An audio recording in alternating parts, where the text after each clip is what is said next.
ನನಗೆ ಬೆಳವಣಿಗೆಯನ್ನು ಕೊಡು. ನನ್ನ ಶತ್ರುವ ಮುಂದೆ, ನನ್ನನ್ನು ನಿಂದಿಸುವವರ ಮುಂದೆ,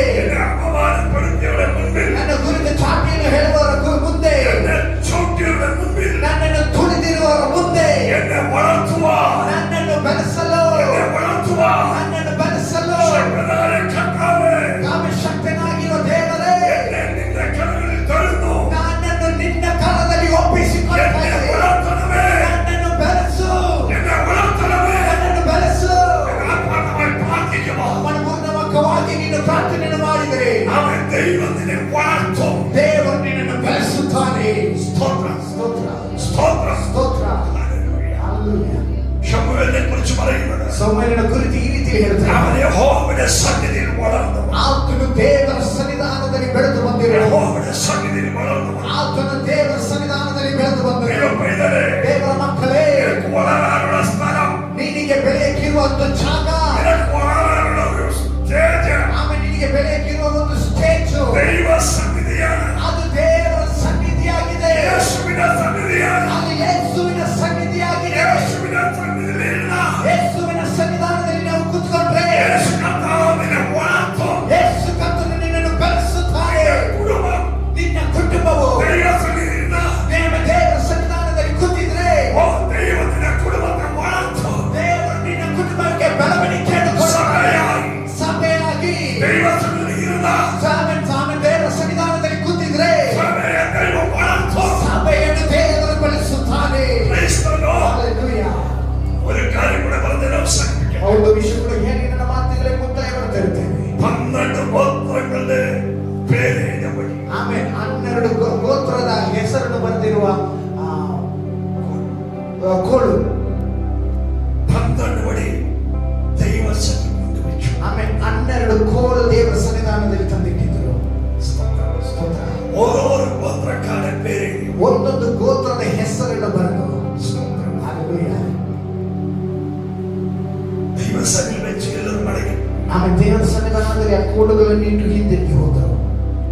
ಬಿಟ್ಟೆ ದಿವಸವನ್ನು ನೋಡ್ತು. ಆಮೇಲೆ ಬೇರೆ ದಿನದಲ್ಲಿ ಅವರು ಬಂದು ನೋಡಿದಾಗ 11 ಗೋತ್ರಕ್ಕಾದ ಆಮೇಲೆ 11 ಗೋತ್ರದ ಕೋಲು ಅದು ಒಣಗಿపోయి, ಅದು ಒಣಗೋಗಿದೆ. ಆದ್ರೆ ಒಂದು ಕೋಲು ಲೇವಿ ಗೋತ್ರದ ಕೋಲು ಅದು ಒಣ, ಅದು ಬೆಳೆದು ಬಂತು. ಆಮೇಲೆ ಅದು ಹೂ ಬಂತು. ಆಮೇಲೆ ಅದರಲ್ಲಿ ಫಲವನ್ನು ಬಂತು.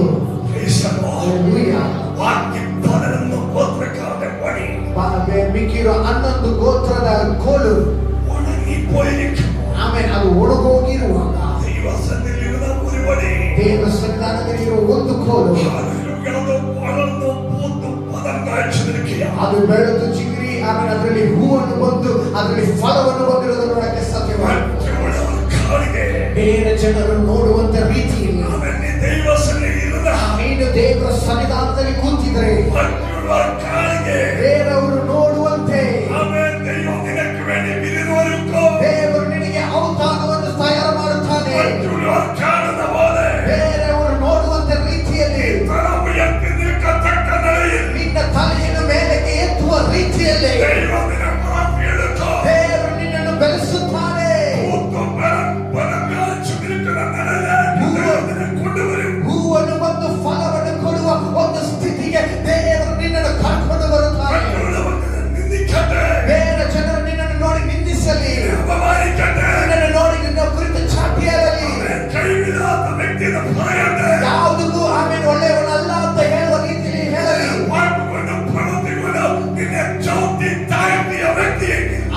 ಅವರು ನಿನ್ನ ಮಾತುಗಳಿಂದ ಅವರ ಕ್ರಿಯೆಗಳಿಂದ ನಿನ್ನನ್ನು ಕೆಳಗಡೆ ಇಟ್ಟು ದುಡಿದಿರುವ ವ್ಯಕ್ತಿ ಆಗಿದ್ರೆ ಅವರ ಮುಂದೆ ದೇವರು ನಿನ್ನನ್ನು ಮಾನಿಸುತ್ತಾರೆ. ದೇವರು ನಿನ್ನನ್ನು ಬೆಳೆಸುತ್ತಾರೆ. ಅವರು ನಿನ್ನ ಕೋಲು ಬೆಳೆದಿರುವ ರೀತಿಯಲ್ಲಿ ಅದರಲ್ಲಿ ಹೂ ಒಂದು ಫಲವನ್ನು ಬಂದಿರುವ ರೀತಿಯಲ್ಲಿ ನಿನ್ನನ್ನು ಬೆಳೆಸಲು ನನ್ನ ದೇವರ ಶಕ್ತನಾಗಿದ್ದಾರೆ.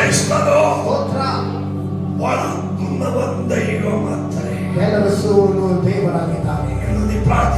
ಇವತ್ತು ನೀವು ಪ್ರಾರ್ಥನೆ ಮಾಡ್ತೀರಾ? എന്റെ കുടുംബത്തെ നീ വളർത്തണം. ದೇವರೇ, ನನ್ನ ಕುಟುಂಬವನ್ನು ನೀನು ಬೆಳೆಸಬೇಕು, എന്നെ നീ വളർത്തണം. ನನ್ನನ್ನು ನೀನು ಬೆಳೆಸಬೇಕು, എന്റെ സഭയെ വളർത്തണം. ನನ್ನ ಸಭೆಯನ್ನು ನೀನು ಬೆಳೆಸಬೇಕು.